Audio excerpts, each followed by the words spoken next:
وہ سرورے کشورے رسالت جو عرش پر جلوہ گر ہوئے تھے، نئے نرالے طرب کے سامان عرب کے مہمان کے لیے تھے۔ الحمد للہ رب العالمین والصلاة والسلام علی سید الانبیاء والمرسلین، اما بعد فاعوذ باللہ من الشیطان الرجیم، بسم اللہ الرحمن الرحیم۔ الصلاة والسلام علیک یا رسول اللہ وعلی آلک واصحابک یا حبیب اللہ، الصلاة والسلام علیک یا نبی اللہ وعلی آلک واصحابک یا نور اللہ۔ مدنی چینل کے ناظرین، الحمدللہ عز و جل سلسلہ معراج مصطفیٰ صلی اللہ تعالیٰ علیہ وآلہ وسلم میں ایک مرتبہ پھر حاضر ہیں، اور اس سلسلے میں ہم اپنے آقا و مولا مدینے والے مصطفیٰ صلی اللہ تعالیٰ علیہ وآلہ وسلم کے معراج کے حوالے سے جو فضائل ہیں ان کو سننے کی سعادت حاصل کر رہے ہیں۔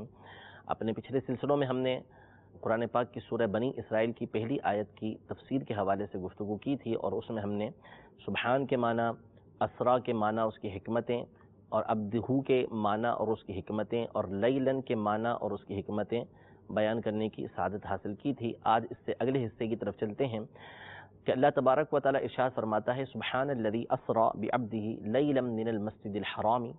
الی المسجد الاقصی الذی بارکنا حولہ لنریہ من آیاتنا انہ هو السمیع البصیر۔ پاک ہے وہ ذات کہ جو اپنے خاص بندے کو رات کے مختصر حصے میں لے گئی مسجد حرام سے مسجد اقصی تک، وہ مسجد اقصی کے جس کے ارد گرد ہم نے برکت دی ہے۔ تو مسجد حرام سے ابتدا ہوئی، یہاں مسجد حرام سے مراد خاص جو حرم کا حصہ ہے وہ مراد ہے۔ حضور علیہ السلام کے جو معراج کی ابتدا ہوئی وہ کہاں سے ہوئی؟ سیدتنا ام ہانی رضی اللہ تعالی عنہا کے گھر سے ہوئی یا کعبۃ اللہ شریف کے پاس سے ہوئی؟ انشاءاللہ تبارک و تعالی جب تفصیلی واقعہ اس کا ہم ذکر کریں گے تو وہاں اس بات کو بیان کریں گے۔ تو مسجد حرام کا تذکرہ یہاں پر ہوا ہے۔ تو مسجد حرام یہ دنیا کی پہلی مسجد ہے، اور یہ وہی مقام ہے کہ جہاں پر پہلا اللہ تبارک و تعالیٰ کا گھر، وہ گھر کے جہاں اللہ تبارک و تعالیٰ کی عبادت کی جائے، اس کو قائم کیا گیا، یعنی کعبۃ اللہ شریف۔ کہ کعبۃ اللہ شریف وہ جگہ ہے کہ زمین میں سب سے پہلا مقام، سب سے پہلا گھر یہی بنایا گیا، اور اسی مقام پر اللہ تبارک و تعالیٰ کی عبادت کی گئی۔ قرآن پاک میں اللہ تبارک و تعالیٰ سورہ آل عمران میں ارشاد فرماتا ہے، ان اول بیت وضع للناس للذی ببکۃ مبارکا ھدی للعالمین، کہ بے شک سب سے پہلا گھر کہ جو لوگوں کے لیے زمین میں بنایا گیا وہ مکے کے اندر ہے، جو مبارک ہے اور تمام عالمین کے لیے وہ رہنما ہے۔ تو اس آیت میں اللہ تبارک و تعالیٰ نے اس کا تذکرہ فرمایا ہے کہ سب سے پہلا گھر جو بنایا گیا وہ کعبۃ اللہ شریف بنایا گیا، اور حدیث پاک کے اندر موجود ہے کہ سب سے پہلی مسجد جو بنائی گئی ہے وہ مسجد حرام بنائی گئی ہے۔ اس کی بڑی برکتیں احادیث طیبہ کے اندر موجود ہیں کہ اللہ تبارک و تعالیٰ کی ہر روز یہاں 120 رحمتیں نازل ہوتی ہیں، جس میں سے طواف کرنے والوں کو ملتی ہیں، اس کے گرد نماز پڑھنے والوں کو ملتی ہیں، اور جو اس کو دیکھ رہے ہوتے ہیں اس کو بھی اللہ تبارک و تعالیٰ رحمتیں عطا فرماتا ہے۔ یہ بڑا معظم مقام ہے اللہ تبارک و تعالیٰ کی بارگاہ میں کعبۃ اللہ المشرفہ۔ اللہ تبارک و تعالیٰ ہم سب کو اس کی زیارت نصیب فرمائے، اور قیامت کے دن اس کعبۃ اللہ شریف کی ایک الگ ہی شان ہوگی کہ دلہن بن کے اللہ تبارک و تعالیٰ کی بارگاہ میں یہ حاضر ہوگا، اور اس کے ارد گرد وہ افراد موجود ہوں گے جنہوں نے اس کا طواف کیا ہوا ہوگا۔ اس کے ساتھ متصل جو حجر اسود ہے اس کے اپنے فضائل ہوں گے، مقام ابراہیم کے اپنے فضائل ہوں گے۔ تو اللہ تبارک و تعالی ہم سب کو کعبۃ اللہ شریف کی بھی زیارت نصیب فرمائے، اور اس کے ساتھ اللہ تبارک و تعالی ہمیں عقیدت و محبت نصیب فرمائے۔ لیکن مسجد حرام چونکہ عام طور پر معروف ہے، اس کے حوالے سے عمومی طور پر لوگ جانتے ہیں۔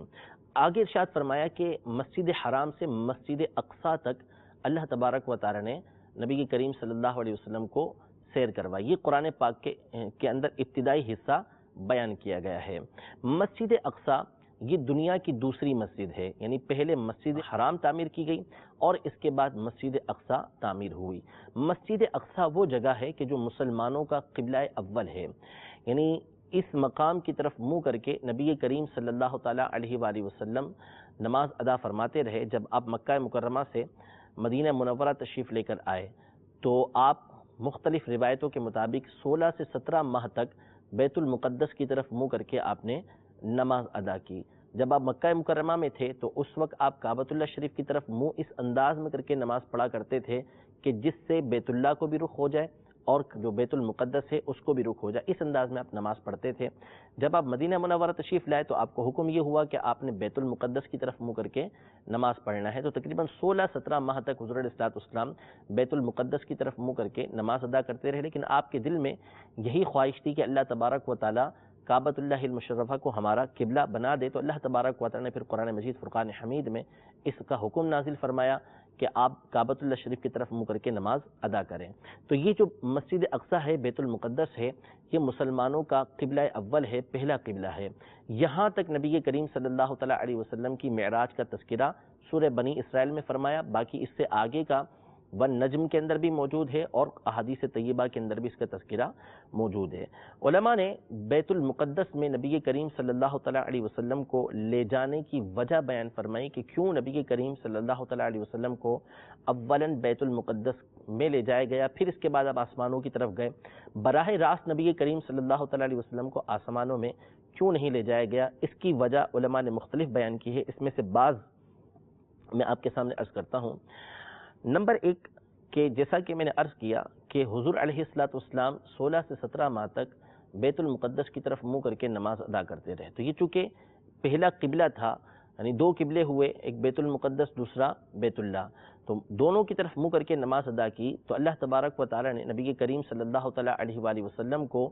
جس طرح اس بیت المقدس کی طرف منہ کر کے نماز پڑھنے کا حکم ارشاد فرمایا تھا، تو معراج کی رات اللہ تبارک و تعالیٰ نے حضور علیہ الصلوۃ والسلام کو بیت المقدس دکھا بھی دیا کہ اولاً آپ کو بیت المقدس لے گئے تاکہ جس قبلے کی طرف آپ منہ کر کے نماز ادا کرتے رہے اس کو آپ دیکھ بھی لیں اور اس کی زیارت بھی آپ علیہ الصلوۃ والسلام کر لیں، اس لیے ابتدا یہ بیت المقدس کے ساتھ ہوئی۔ نمبر 2، علماء نے یہ بات بیان فرمائی کہ نبی کریم صلی اللہ تعالیٰ علیہ وآلہ وسلم سے پہلے اکثر انبیاء کرام علیہم السلام کی جو ہجرت گاہ ہے، یعنی جس کی طرف ہجرت کر کے انبیاء کرام علیہم السلام گئے ہیں، وہ یہی مسجد اقصیٰ اور اس کے ارد گرد کا علاقہ ہے۔ اکثر انبیاء کرام علیہم السلام جو بنی اسرائیل کے عام طور پر ہیں، اس سے پہلے بھی ہیں، بعد کے ہیں، وہ عام طور پر انہوں نے ہجرت جو کی ہے وہ بیت المقدس کی طرف کی ہے، اس لیے نبی کریم صلی اللہ تعالیٰ علیہ وسلم کو بھی بیت المقدس لے گئے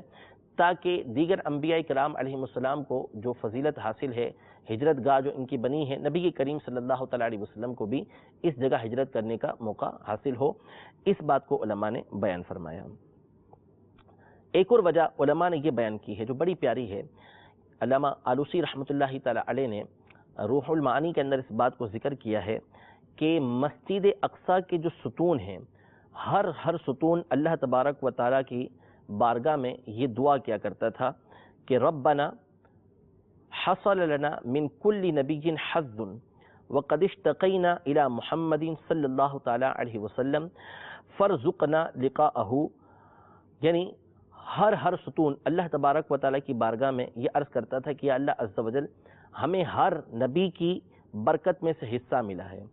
ہمیں محمد مصطفیٰ صلی اللہ تعالیٰ علیہ وسلم کی زیارت کا بڑا شوق ہے، اے اللہ ہمیں ان کی زیارت نصیب فرما۔ اللہ تبارک و تعالیٰ نے ان ستونوں کی دعا قبول فرمائی اور نبی کریم صلی اللہ تعالیٰ علیہ وآلہ وسلم کی جو معراج کی ابتدا ہوئی وہ مسجد اقصیٰ سے ہوئی تاکہ مسجد اقصیٰ کے جو ستون ہیں وہ نبی کریم صلی اللہ تعالیٰ علیہ وسلم کی زیارت سے مشرف ہو جائیں۔ اسی طرح ایک وجہ علماء نے یہ بیان فرمائی کہ معراج کے جو واقعات ہیں وہ آخرت کے معاملات جو ہیں اس سے بڑا تعلق رکھتے ہیں کہ حضور علیہ الصلوۃ والسلام کو جنت بھی دکھائی گئی، دوزخ بھی دکھائی گئی اور اللہ تبارک و تعالیٰ کا دیدار بھی ہوا، فرشتوں کو بھی آپ نے دیکھا۔ یہ تمام کے تمام معاملات جو نبی کریم صلی اللہ علیہ وسلم نے ملاحظہ فرمائے، عمومی طور پر یہ معاملے سارے کے سارے قیامت کے دن ہوں گے، تو معراج کے واقعات کو آخرت کے واقعات سے ایک مناسبت حاصل ہے، اور جو بیت المقدس کی زمین ہے، جو مسجد اقصیٰ کے قریب کی زمین ہے، یہ وہ مقام ہے کہ جہاں پر محشر برپا ہوگا، جیسا کہ حدیث پاک کے اندر ہے کہ اشارہ کر کے فرمایا کہ اس مقام کی طرف، ملک شام کی طرف، کہ اس مقام پر محشر برپا ہوگا۔ تو مسجد اقصیٰ کی جو زمین ہے، بیت المقدس کا جو مقام ہے، چونکہ یہاں پر محشر برپا ہوگا، اس لیے نبی کریم صلی اللہ تعالیٰ علیہ وآلہ وسلم کو ابتدا جو کروائی گئی وہ اسی مقام سے کروائی گئی. یعنی معراج کے معاملات کا تعلق چونکہ عمومی طور پر اخروی معاملات کے ساتھ ہے، آخرت کے معاملات کے ساتھ ہے، اور آخرت کا جو میدان لگے گا وہ بھی بیت المقدس کے پاس لگے گا، لہذا مناسب ہوا کہ حضور علیہ السلام کو معراج کی ابتدا بھی بیت المقدس سے کروائی جائے. اور ایک بات بڑی ہی پیاری علماء نے اس حوالے سے یہ بیان فرمائی کہ جس کے ذریعے نبی کریم صلی اللہ تعالیٰ علیہ وآلہ وسلم کی عظیم فضیلت ظاہر ہوتی ہے اور علماء کا ذوق بھی اس سے ظاہر ہوتا ہے. وجہ یہ بیان فرمائی علامہ علوسی رحمۃ اللہ تعالیٰ علیہ نے اور دیگر کئی بزرگوں نے اس بات کو بیان فرمایا کہ نبی کریم صلی اللہ تعالیٰ علیہ وآلہ وسلم کو جو بیت المقدس لے جایا گیا تو اس کی وجہ چونکہ یہ ہے کہ یہاں پر محشر برپا ہوگا، تو حضور علیہ السلام کے جانے کی وجہ سے محشر کی زمین کو شرف حاصل ہو گیا.